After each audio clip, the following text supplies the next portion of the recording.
우리 안에 믿음 주신 주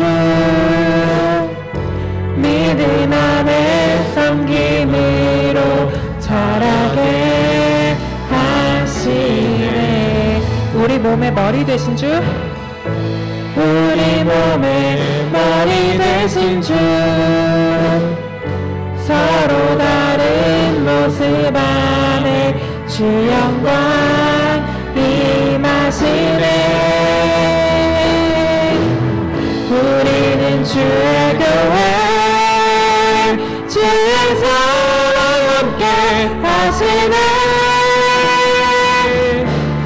연약한 우리를 주의 길로 인도해. 부르신 주의 교회 한 번 되어 예배 드릴 때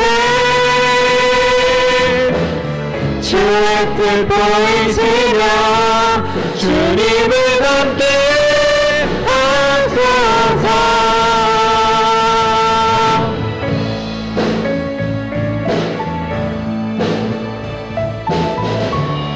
다시 한번 찬양하겠습니다. 우리의 안에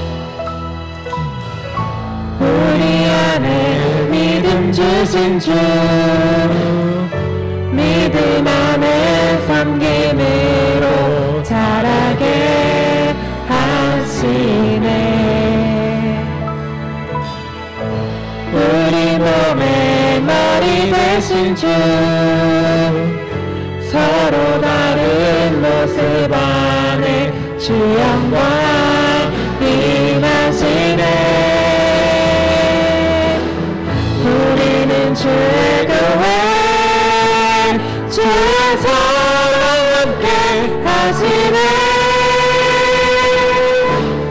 연약한 우리들은 주의 길로 인도해. 부르신 주의 교회 한 번 되어 예배 드릴 때 주의 뜻 보이시며 주님을 닮게 하소서. 우리는 주의 교회 우리는 주의 교회 주의 사랑 함께 하시네. 연약한 우리를 주의 길로 인도해. 부르신 주의 교회 한 번 되어 예배 드릴 때 주의 뜻 보이시며 주님을 닮게 주님을 닮게 하소서. 주님을 닮게 주님을 닮게 하소서. 주님을 닮게 하소서.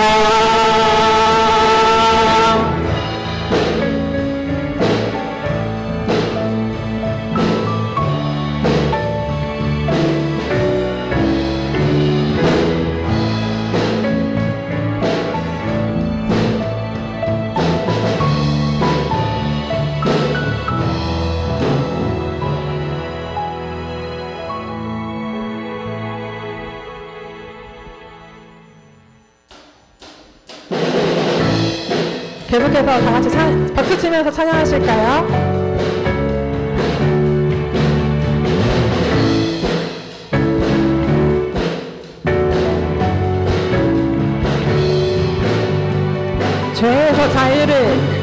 죄에서 자유를 얻게 하는 보혈의 능력 주의 문 시험을 이기는 승리는 이 참 놀라운 능력이로다. 죄에서 자유를 얻게 하는 보혈의 능력 주의 문 시험을 이기는 승리는 이 참 놀라운 능력이로다. 주의 보혈 능력 있구나. 주의 피 믿음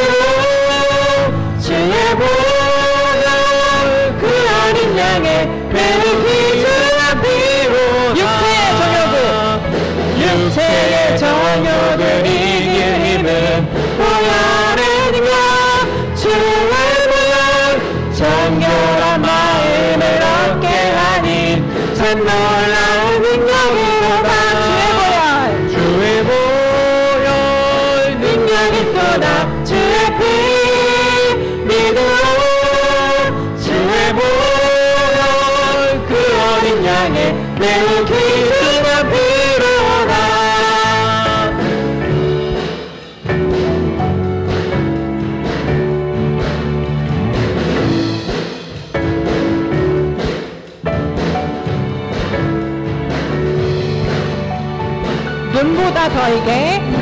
눈보다 더 이게 밝히는 것 주의 능력 주의 보혈 부정한 모든 것 밝히시니 참 놀라운 능력이로다 구주의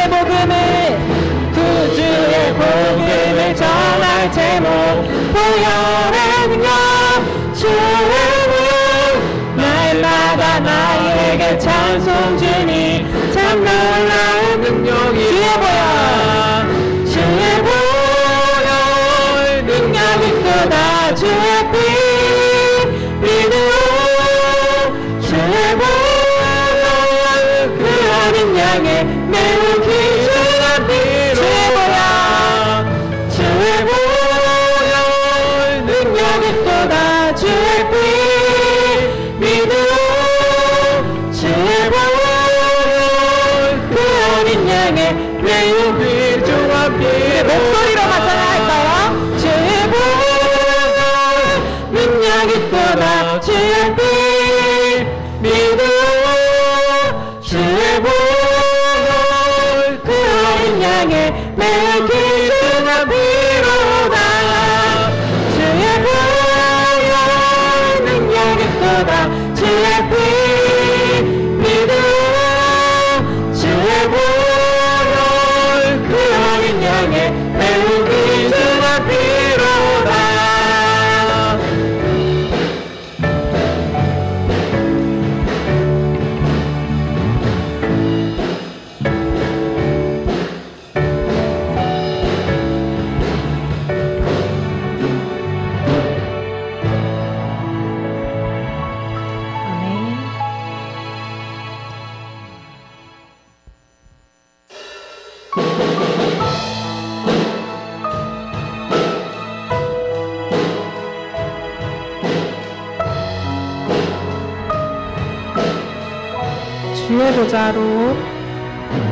주의 보좌로 나아갈 때 어떻게 나가야 할까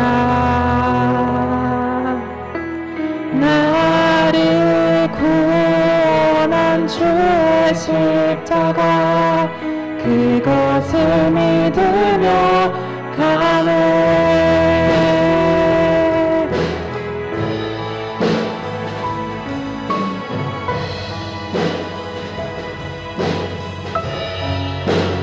다시 한번 찬양하겠습니다. 주의 보좌로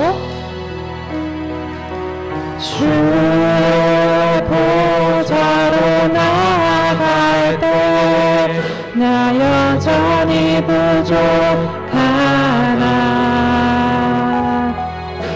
나를 품으신 주의 그 사랑 그것을 믿으며 자격 없는 내 힘이 아닌 자격 없는 내 힘이 아닌 오직 예수님의 보혈로 자격 없는 내 힘이 아닌 오직 예수님의 보혈로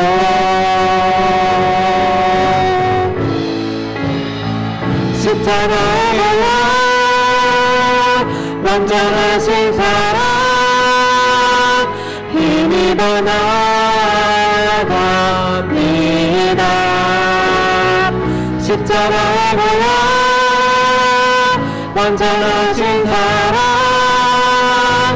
힘입어 예배합니다.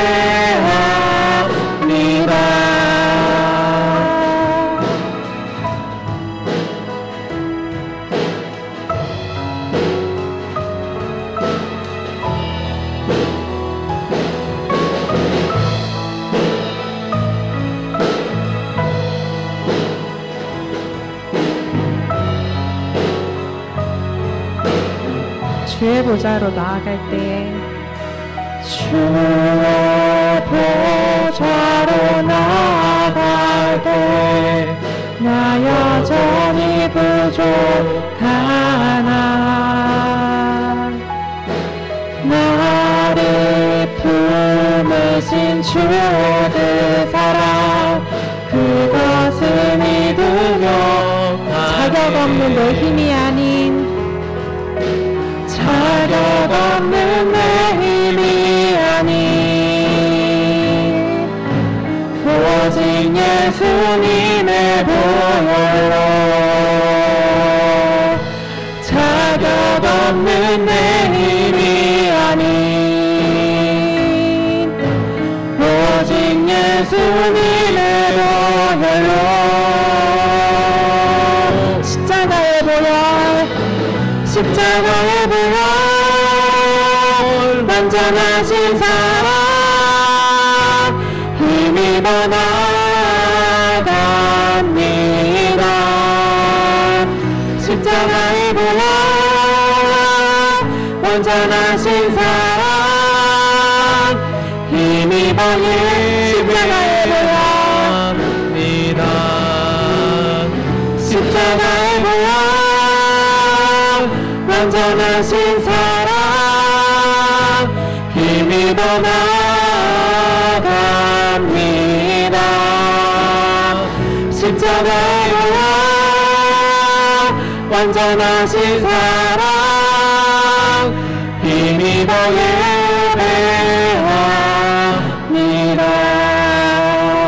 십자가의 보혈 완전하신 사랑 힘입어 나아갑니다.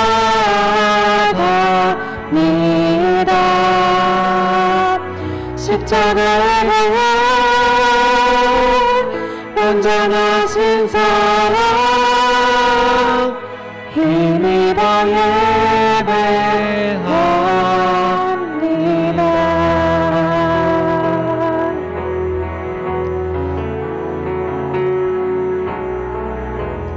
따스한 성령이 마음으로 보내 내 몸을 감싸며 주어지는 평안과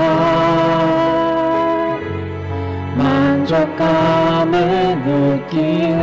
사랑과 진리에 사랑과 진리에 한 줄기 빛보내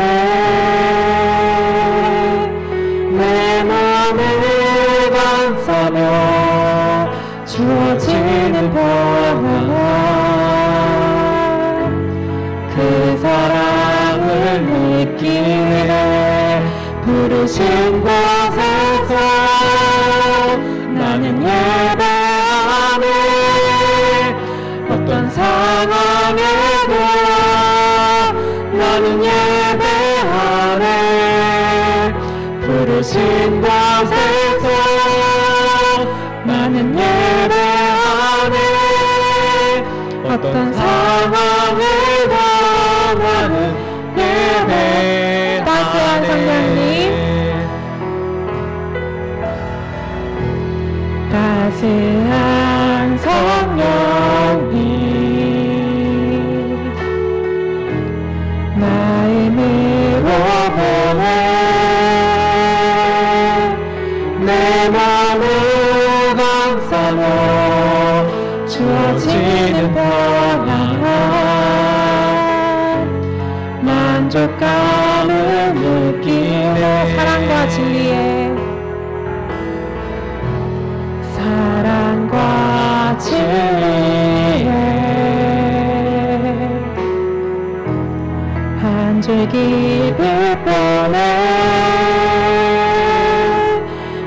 내 맘에 감싸며 주어지는 평안함 그 사랑을 부르신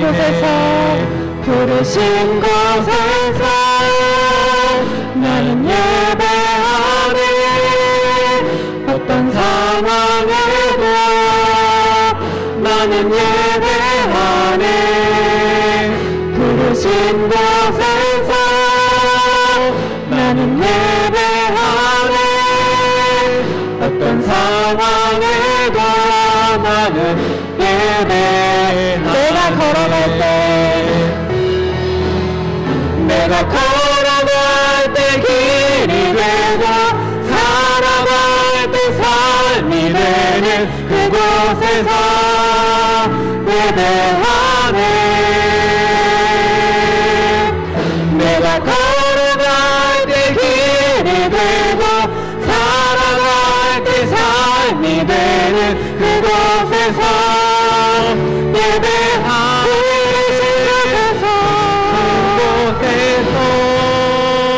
나는 예배하네 어떤 상황에도 나는 예배하네 부르신 곳에서 나는 예배하네 어떤 상황에도 나는 예배하네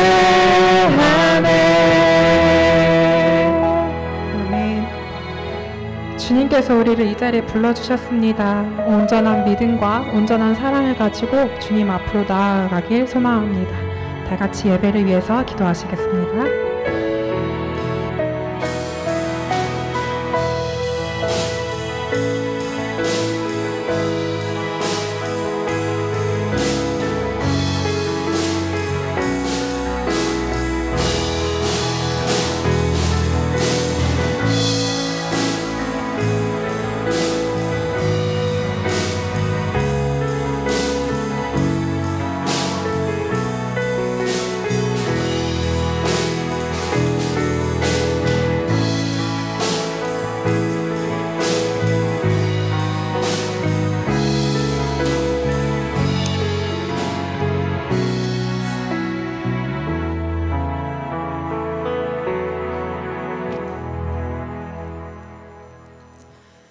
기도하겠습니다.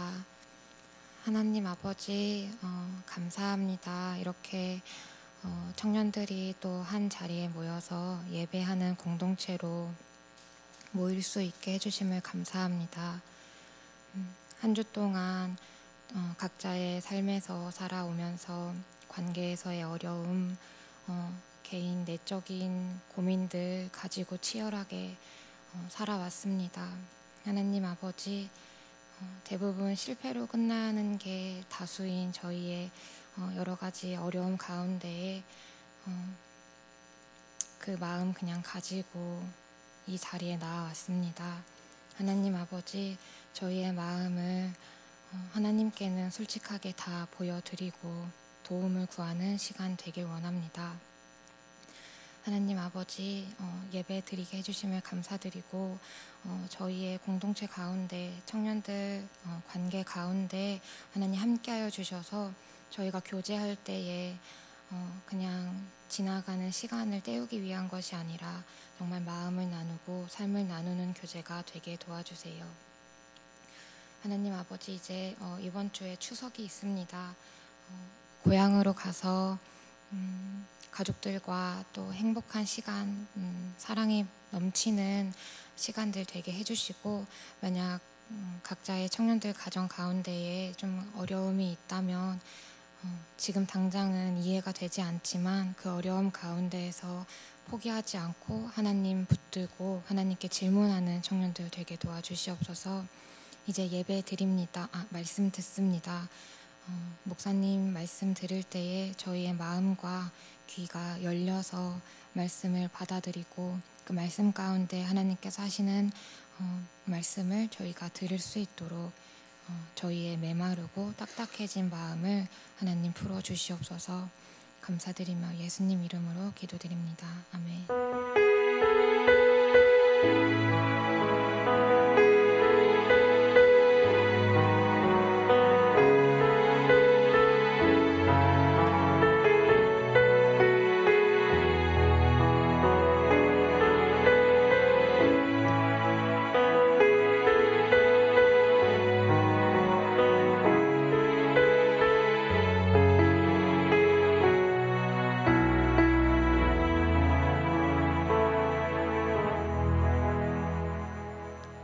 우리 함께 하나님 말씀 보겠습니다. 오늘 보실 말씀 열왕기상 19장 9절에서 14절까지의 말씀입니다. 열왕기상 19장 9절에서 14절 말씀.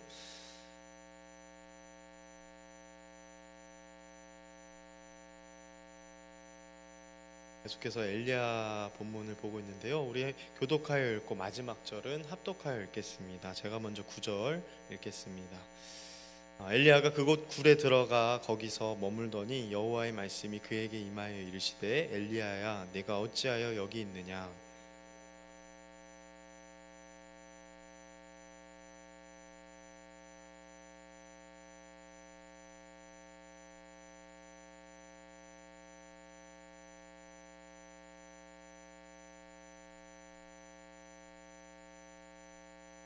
여호와께서 이르시되 너는 나가서 여호와 앞에서 산에 서라 하시더니 여호와께서 지나가시는데 여호와 앞에 크고 강한 바람이 산을 가르고 바위를 부수나 바람 가운데에 여호와께서 계시지 아니하며 바람 후에 지진이 있으나 지진 가운데서도 여호와께서 계시지 아니하며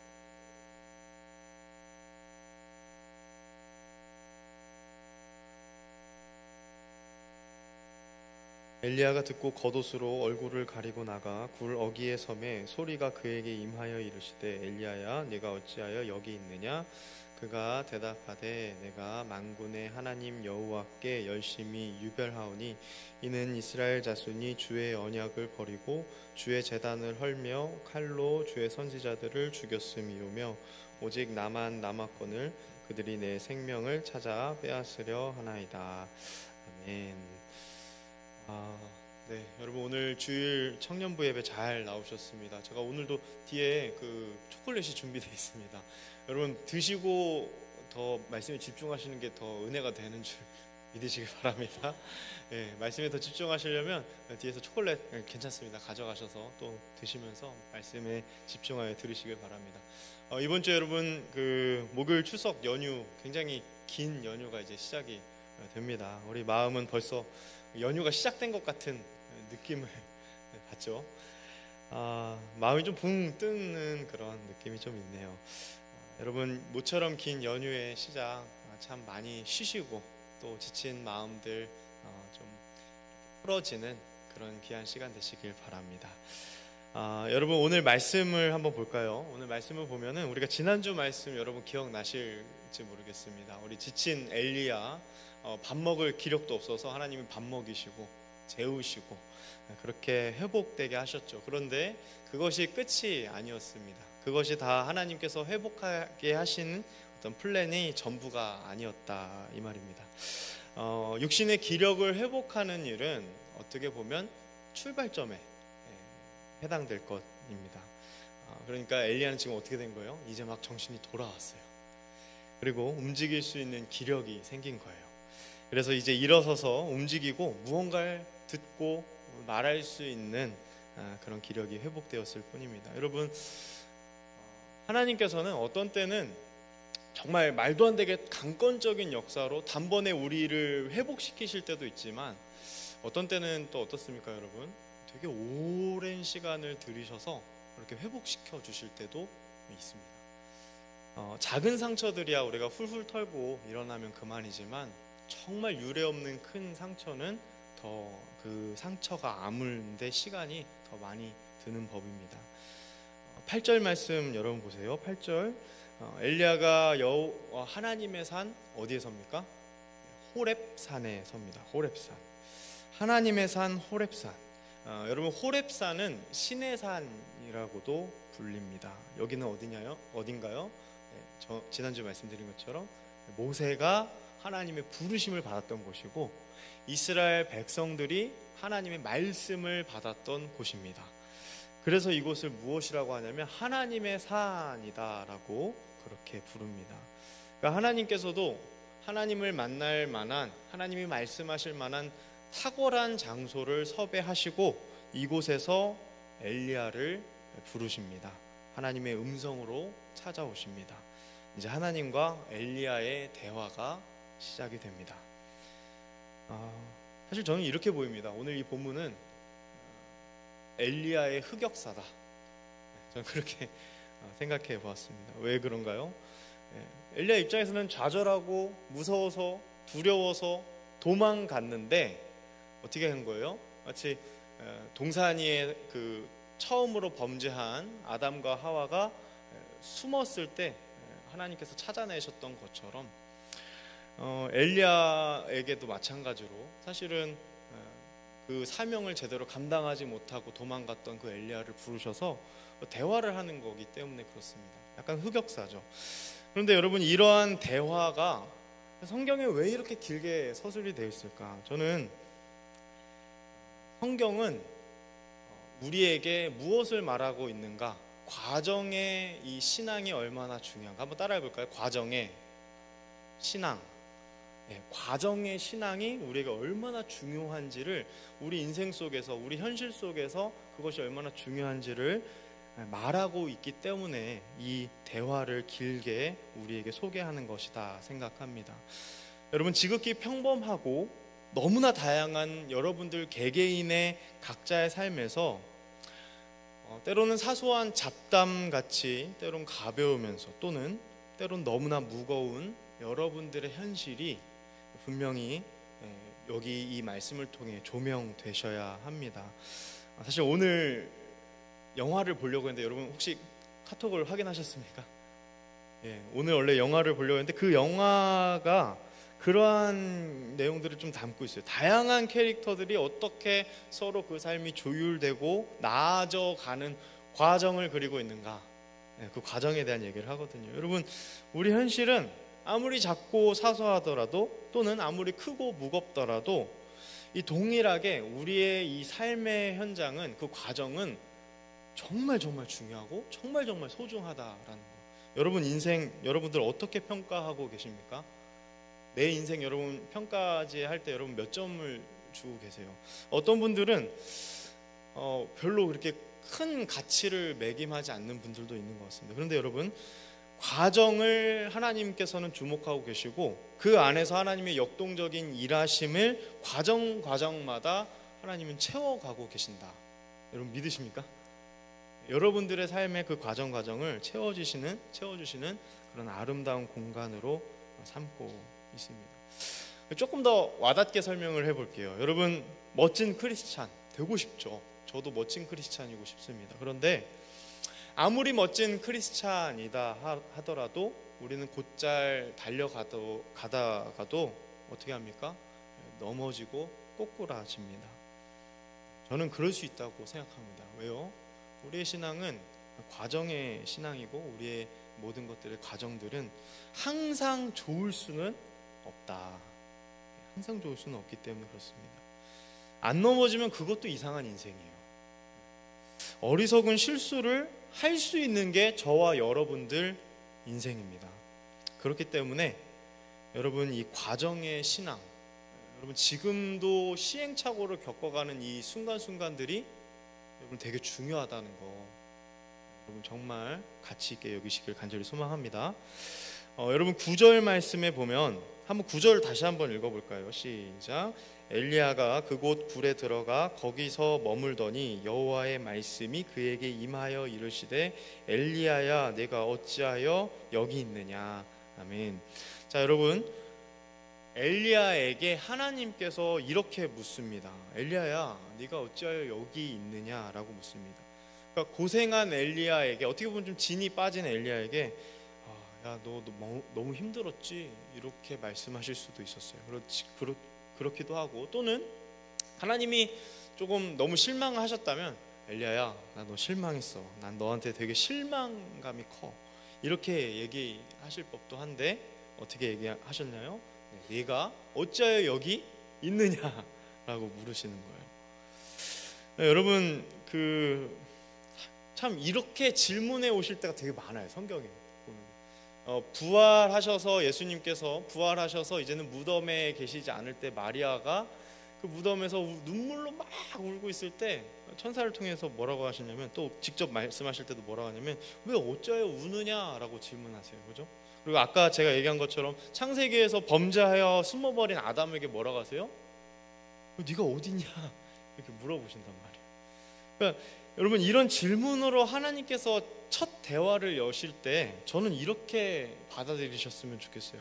하나님은 우리에게 가장 본질적인 질문을 물어오신다. 가장 간결하고 가장 본질적인, 그렇지만 가장 대답하기 어려운 그런 질문으로, 우리에게 질문으로 말씀하시는 하나님이세요. 하나님 늘 여러분 이런 식입니다. 좀 알쏭달쏭해요. 그죠? 무례하지도 않고 그렇다고 해서 애둘러 말하시는 법도 없습니다. 그런데 우리가 고민하고 있는 내 마음속의 핵심 중에 핵심을 오히려 질문으로 찌르시는 거예요. 하나님이신데 여러분, 당연히 엘리야가 이세벨에게 도망갔다는 것을 몰라서 이렇게 물으신 게 아니죠. 그렇지만 그 질문에 이 엘리야가 스스로 직면하기를 원하셨던 겁니다. 어찌하여 네가 여기 있느냐? 여러분, 이 9절 말씀의 이 질문은 13절 말씀에 똑같이 한 번 더 질문하세요. 내가 어찌하여 여기 있느냐? 그 질문과 이 질문을 주신 이 하나님 앞에 엘리야가 온전히 서기를 원했던 겁니다. 여러분, 교회에서 여러 가지로 여러분 세움받은 우리 청년분들, 또 교회에서 여러 가지 맡은 일을 하다 보면, 그리고 또 맡았었던 일들을 여러분 한번 떠올려 보시길 바랍니다. 뭔가 사랑으로 채워지길보다는 어떤가요? 여러분 어때요? 좀 억울한 마음 커져갈 때 있습니까, 없습니까? 아무 말도 안 하시는 거 보니까 좀 있으신 거죠? 네. 내가 이러려고 교사했나? 내가 이러려고 교회 직분 맡았나? 내가 이러려고 오늘 청년부 예배 나왔나? 내가 지금 여기서 뭐 하고 있지? 라는 생각 정말 많이 하잖아요. 그렇죠? 우리 스스로에게 사실은 가장 많이 질문하는 그 질문, 내가 왜 여기 있지? 내가 왜 여기 있지? 여러분, 엘리야도 본인 스스로 가장 많이 생각하고 있었던 질문이 아마 이 질문 아니었을까요? 나 왜 여기 있지 지금? 내가 지금 뭐 하고 있는 거지? 라고 질문하지 않았겠습니까? 근데 하나님은 여러분 그런 것 같습니다. 그 질문을 한 번 더 하나님의 입술로 말씀으로 하실 때, 그렇게 말씀하시는 의도는, 우리의 자존감을 깎으려는 의도는 전혀 보이지 않아요. 그죠? 여러분, 우리가 이제 바둑을 둘 때 바둑을 두면서 그것을 둔 거를, 그 판국을 다시 비평하기 위해서 다시 이렇게 처음부터 역으로 보는 거를 우리가 복기하다라고 표현하잖아요.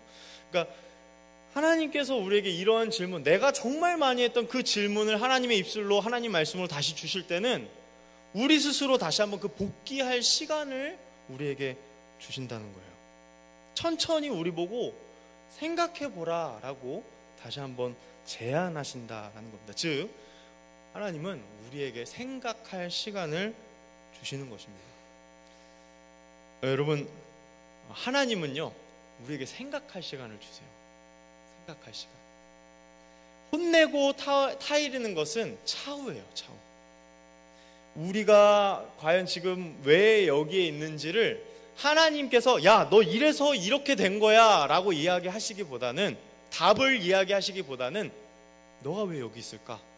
스스로 생각하며 우리가 어떤 부분들을 잘못했는지, 어떤 부분에서 낙심했는지를 우리 스스로 복기하도록, 다시 생각해 보도록, 그래서 하나님의 사명을 다시 맡을 수 있도록 충분한 그런 생각할 시간과 마음의 회복의 작업을 하나님께서 그렇게 펼치시는 것입니다.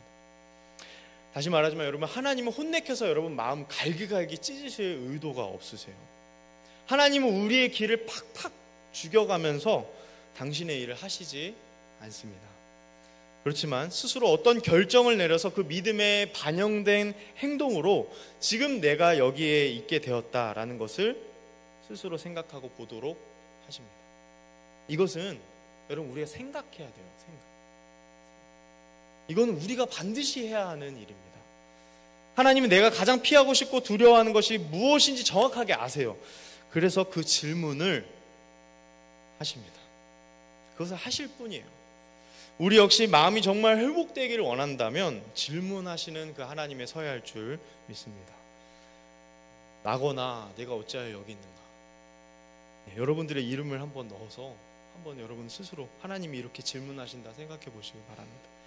저도 이 질문 앞에 이번 주에 한참이고 생각했어요. 내가 어찌하여 여기 있는가?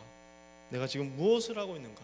내가 어떠한 행동의 이 결과들을 마주하고 있는가?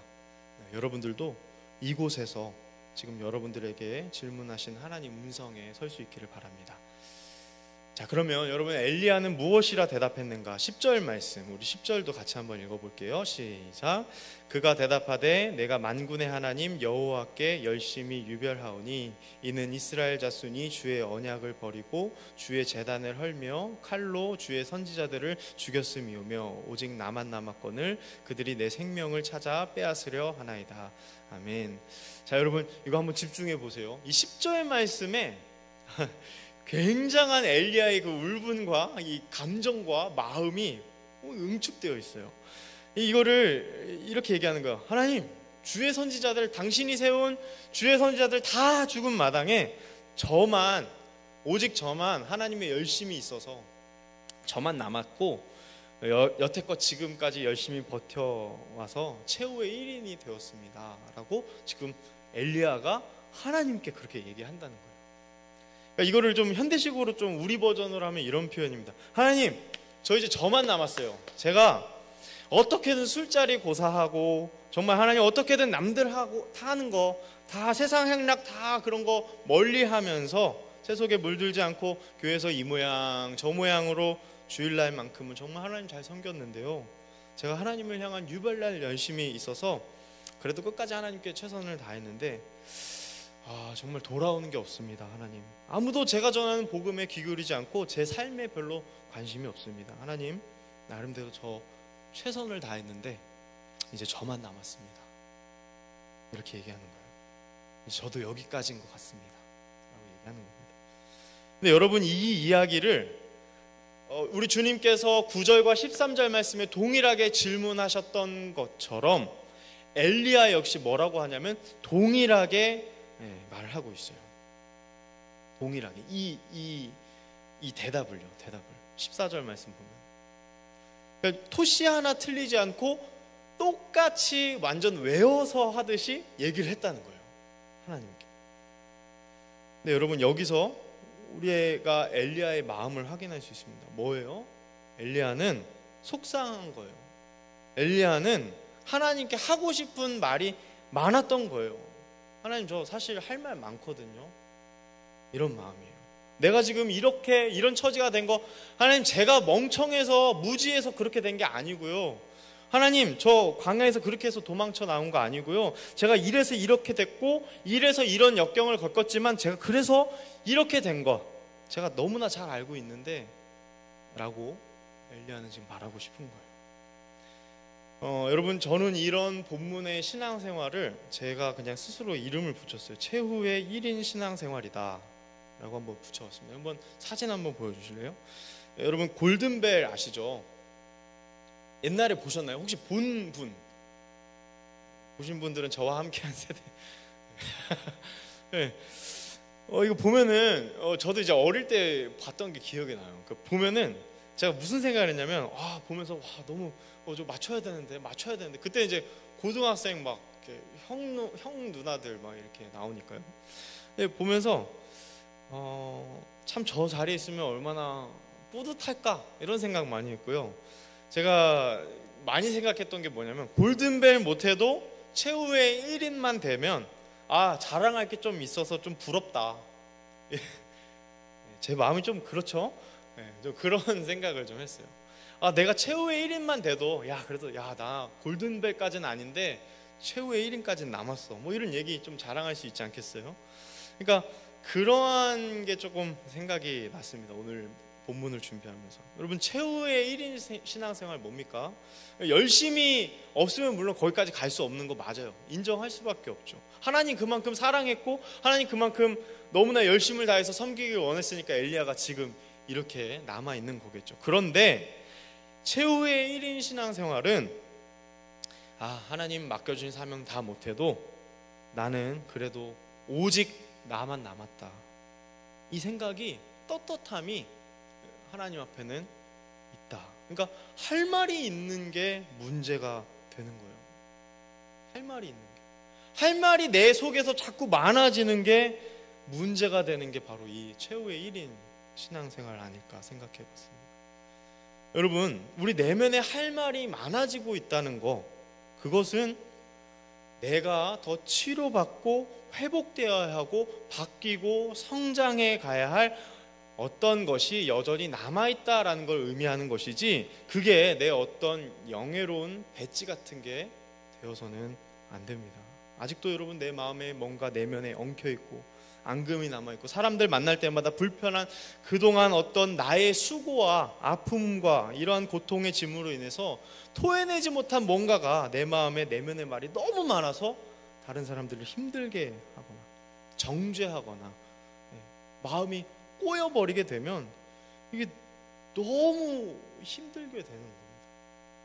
스스로는 너무 고독해지고 그 외면으로는 사람들을 밀쳐내게 되는 신앙생활이 되는 것이죠. 여러분, 스스로 혼자 남았다 주장하는 엘리야, 실제로는 여러분 어떤 감정이 있었겠어요? 아, 다 죽고 나만 남았다. 고독하다. 고요함 중에 너무 힘들다, 이런 생각을 했을 거예요. 여러분, 물론 이 고요한 중에, 그러니까 나 스스로 홀로 성찰하는 고독은 필요합니다. 혼자만의 시간으로서의 그런 고독은 필요한데, 그 고독은 하나님 앞에 자신을 겸허히 이렇게 서게 하는 고독이죠. 생각해 보는 거잖아요. 근데 그런 고독 말고 하소연으로 가득한 고독은 안 된다라는 거예요. 다른 사람과의 관계를 허무는 고독, 내 말에 이 내면의 말이 가득 차서 화가 가득하고 분노가 가득한 그 고독은 하나님이 기뻐하시는 신앙생활이 아니다라는 것입니다. 게다가 여러분, 하나님은 절대 단 한 번도 우리를 신앙생활 홀로 하도록 내버려 두신 적이 없습니다. 그래서 구약은 뭐라고 얘기하냐면 나무의 밑동을 가리켜 그루터기라고 하는데, 하나님이 그루터기를 남겨두셨다라고 말씀하세요.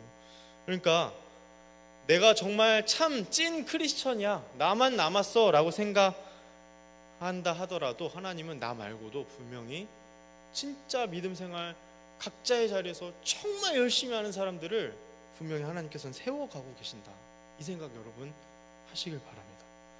여러분, 엘리야가 정말 최후의 1인이었을까요?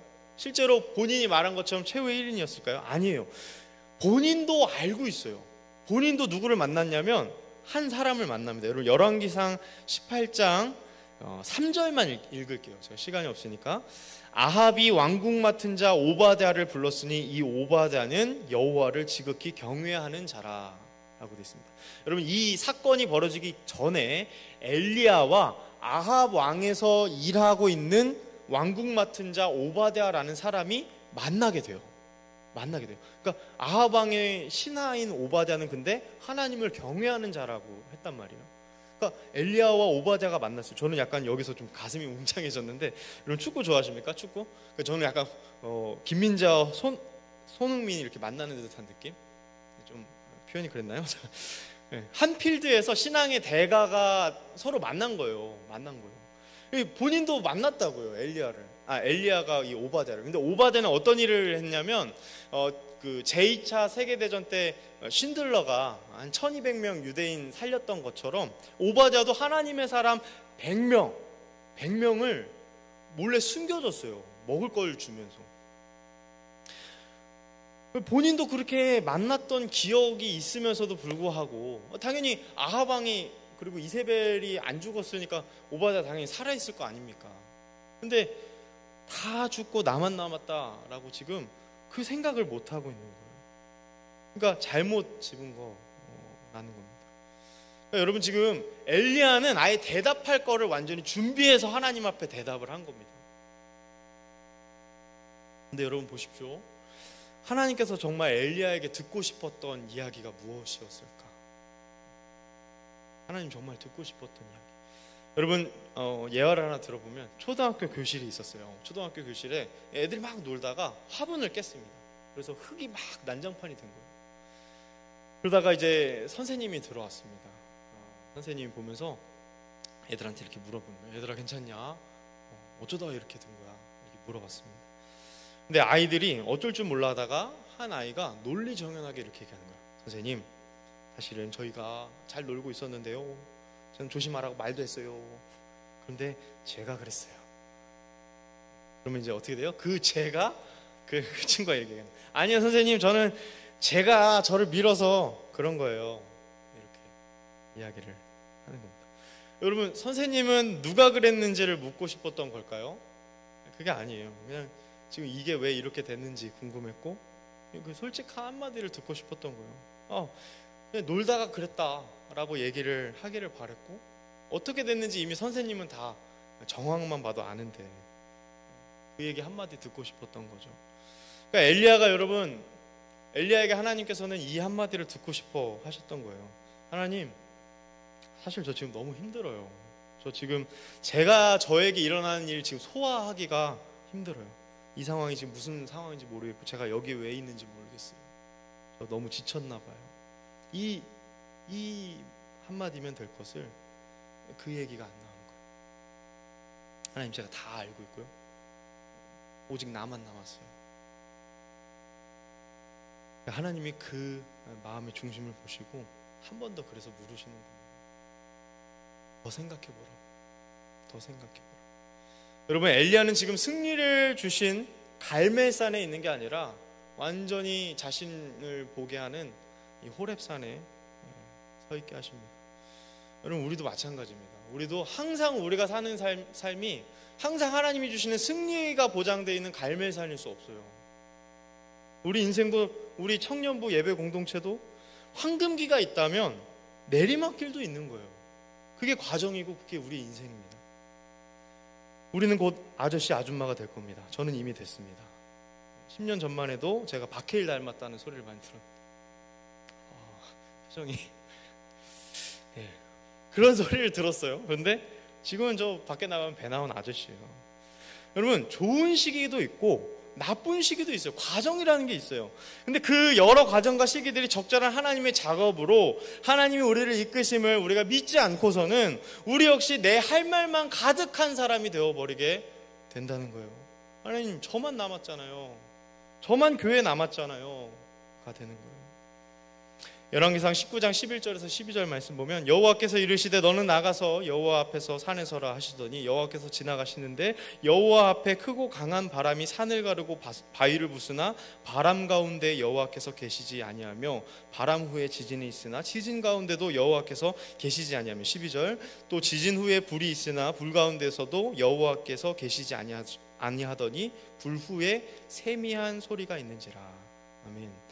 여러분, 이거 하나님이 보여주신 거거든요. 못 깨달으니까 보여주시는 거예요. 뭘 보여주시냐면 크고 강한 어떤 현상적인 것을 확 보여주세요. 여러분, 거기에 압도당하지 않을 사람이 있습니까?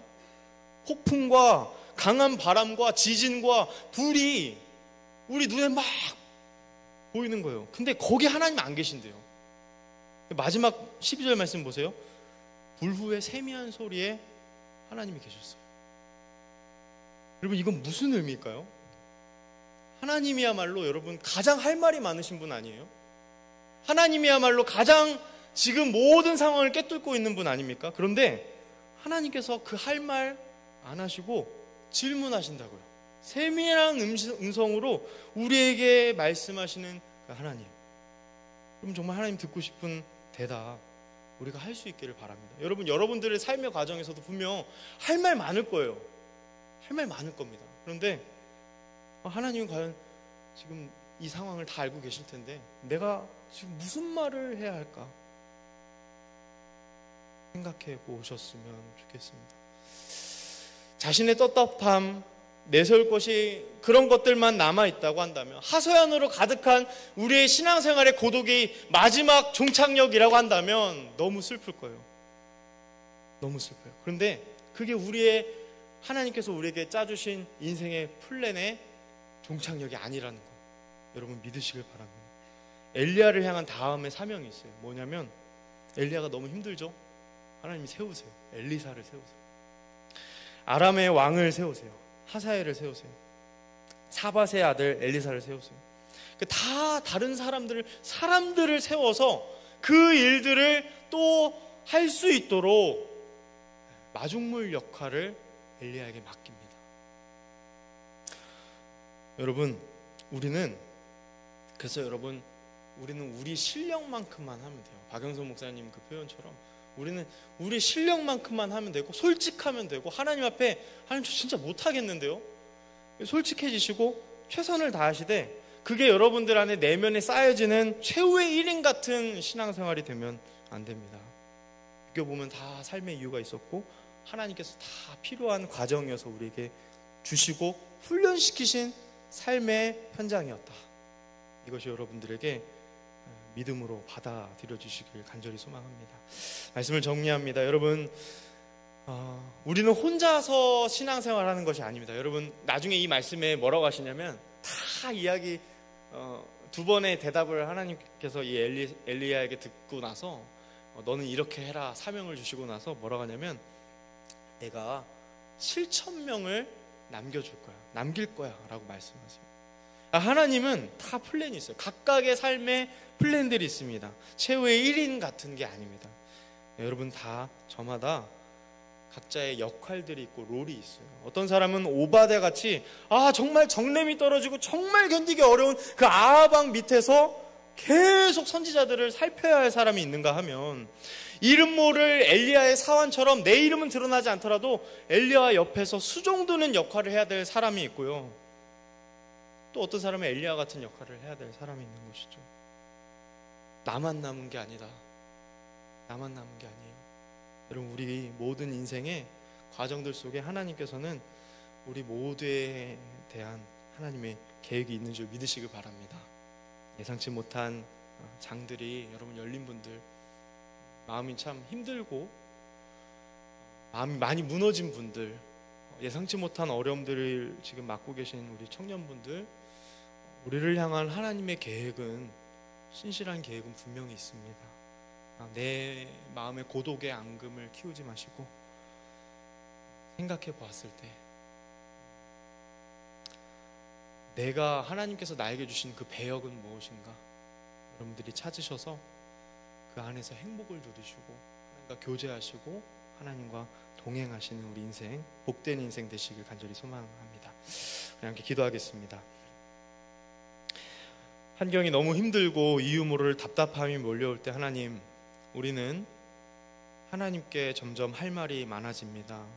하나님, 그런 저희들에게 잠잠히 하나님 생각해보라 말씀하시고 우리의 마음을 살펴보게 하시는 주님, 제 안에 있는 나를 불편하게 하고 남을 불편하게 하는 그 고독의 앙금을 하나님 제하여 주시고 하나님 여전히 지금도 나를 위해 우리를 위해 일하고 계시는 것을 붙들며 하나님 한 주를 살게 하옵소서.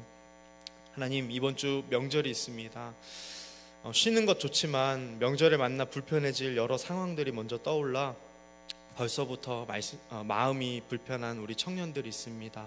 하나님, 그때에도 우리 청년들 마음 지켜주시고 상황을 뚫는 믿음과 하나님의 간절한 도우심을 구합니다. 넉넉한 마음 주셔서 상황에 잠식되지 않도록 도와주옵소서. 주님, 귀한 헌금 주님 앞에 올려드립니다. 우리의 마음과 정성을 올려드리오니 하나님 이 기쁜 예물을 흠양하여 주옵소서. 존귀하신 예수님의 이름으로 기도합니다. 축도하겠습니다. 지금은 교회의 머리 대신 구주 예수 그리스도의 은혜와 하나님의 사랑과 성령님의 교통하심이 하나님의 세밀한 음성, 그 음성을 듣고 하나님이 원하시는 삶으로 살아가기로 다짐하는 주의 모든 양떼들 머리머리 위에 이제로부터 영원토록 함께 있을지어다.